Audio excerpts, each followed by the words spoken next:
मुहर्रम को जो वाक़या रूनुमा हुआ है, इसका आगाज सन 60 हिजरी को जिलहिज्जा के इब्तिदाई अय्याम में हुआ कि हजरत हुसैन रजी अल्लाह ताला अन्हो को पता चला कि हजरत अमीर मुआविया रजी अल्लाह ताला अन्हो की वफात हो गई है।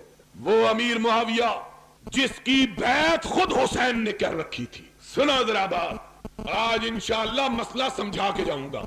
वो मुआविया जिसकी बैत खुद हुसैन ने की हुई थी, हुसैन ने भी की थी, जिसकी बैत उसके भाड़े भाई हजरत हसन ने भी की हुई थी, वो मुआविया फौत हुए।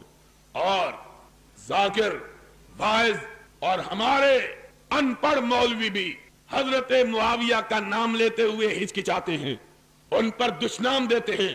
उनसे जाके पूछो कि जाओ, हम तो साबित कर रहे हैं सिद्दीक और फारूक और उस्मान की खिलाफत को, लेकिन अगर तुम हमसे पूछते हो तो हमको ये बतलाओ कि मसला सिर्फ सिद्दीक, फारूक और उस्मान का नहीं, बल्कि तुम्हारे दो मासूम इमामों ने तो हजरत मुआविया की इमामत को भी माना हुआ है, हजरत मुआविया की खिलाफत को भी तस्लीम किया हुआ है। और अगर मुआविया की खिलाफत गलत थी तो सन 40 हिजरी से लेकर सन 60 हिजरी तक 20 साल के तवील अरसे में हुसैन ने मुआविया की खिलाफत को चैलेंज क्यों नहीं किया? बतलाओ। 20 साल मुआविया की खिलाफत को जनाबे हुसैन ने रजी अल्लाह ताला अन्हुमा कबूल किए रखा, एक लफ्ज जुबान से नहीं कहा। और हवाला सुन्नियों की किताब का नहीं, हवाला शिया किताब रिजाले कशी का करबला के अंदर शियों ने किताब छपवाई है, 3वीं सदी हिजरी, आज से 1200 साल पहले का मुसन्नफ है। और दूसरी किताब हयातुल कुलूब मुल्ला बाकिर मजलिसी ईरानी की, जो ईरान के शिया प्रेस ने छापी, उसका हवाला है। दोनों किताबों के अंदर लिखा है कि हजरत हसन रजी अल्लाह ताला अन्हो ने जब हजरत मुआविया रजी अल्लाह ताला अन्हो से सुलह की तो शराइत तय हुई। उसके बाद हजरत मुआविया रजी अल्लाह ताला अन्हो ने हजरत हुसैन की शराइत को तस्लीम किया, हजरत हसन की शराइत को तस्लीम किया। जब शराइत तस्लीम हो गई, हजरत हसन ने अली के बेटे ने खिलाफत से दस्तबरदार होकर उस मस्जिद के अंदर, जिस मस्जिद को उनके बाबा हजरत अली ने बनवाया था, उस मस्जिद के अंदर अपने बाप हजरत अली का मिंबर रखवाया और उस पर हजरत अमीर मुआविया को बिठाया। खुद नीचे बैठे, मुआविया को ऊपर बिठाया। कहा, कायनात के लोगों सुन लो, आज रसूल का नवासा अली का बेटा खिलाफत से दस्तबरदार होकर अपना खलीफा अमीर मुआविया को मान रहा है। ये हजरत हसन रजी अल्लाह ताला अन्हु ने किया। जाओ, ये तुम्हारी दोनों किताबों का हवाला।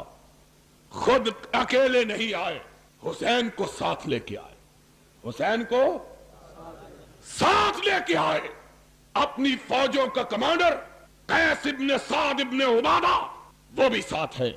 कहा, अमीर मुआविया रजी अल्लाह ताला अन्हु मेरा इमाम है।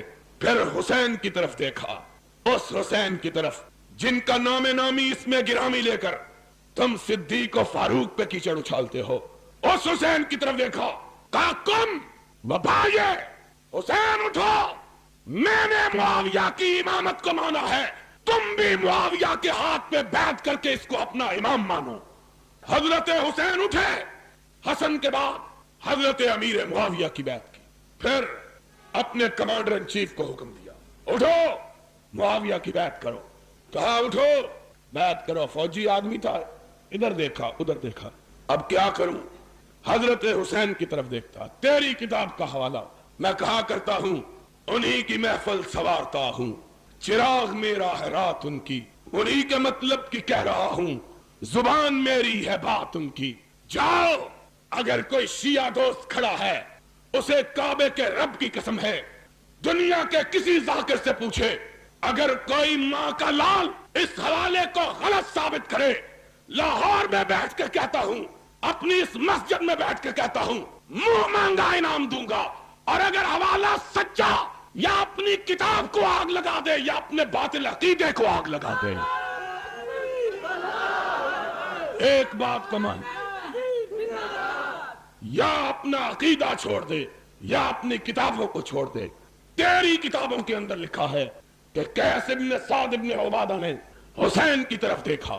کیا کروں؟ معاویہ کھڑا ہے سامنے جس کے خلاف جنگیں لڑتا رہا ہوں. آج اس کے ہاتھ پہ کیسے بیعت کروں؟ حسین کی طرف دیکھا. حسین نے پلٹ کے جواب دیا تیری کتاب کا والا.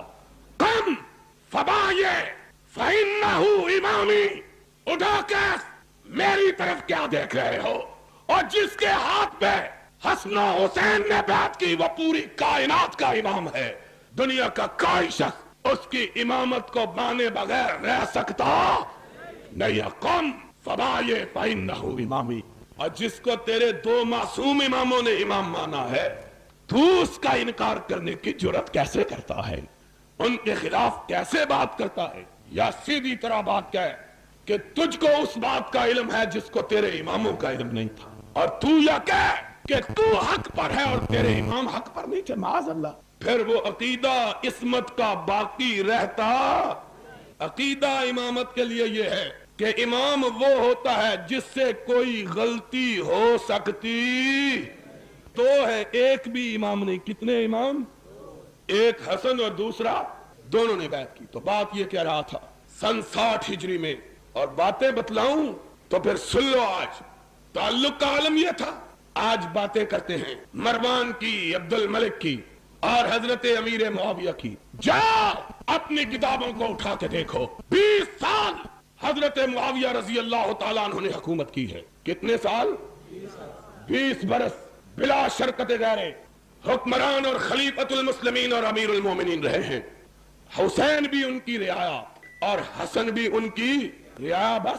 بس رعایا.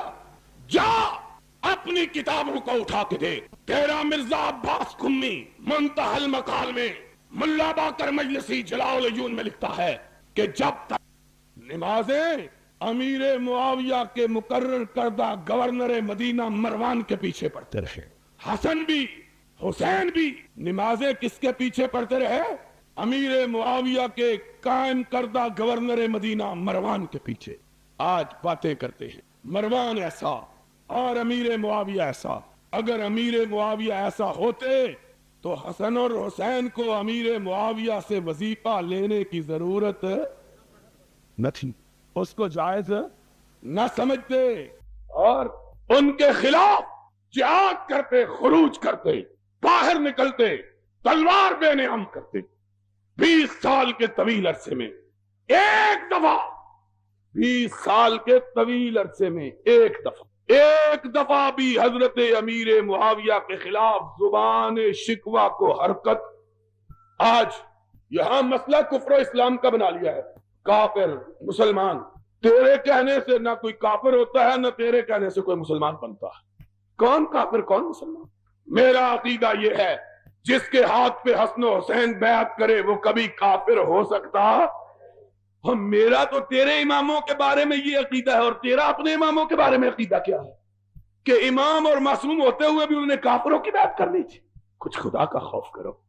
ابھی بتلاؤں گا تعلقات. تو بات یہ ہو رہی تھی سن 60 ہجری میں حضرت امیر معاویہ رضی اللہ تعالی عنہ کا انتقال ہوا. 40 ہجری میں حضرت حسن رضی اللہ تعالی عنہ ان کے ہاتھ پر بیعت کر کے خلافت سے دستبردار ہوئے، اور 20 سال حضرت معاویہ نے بلا شرکت غیر حکومت کی. کسی نے ان کی خلافت اور امامت کے خلاف کبھی زبان شکوہ کو حرکت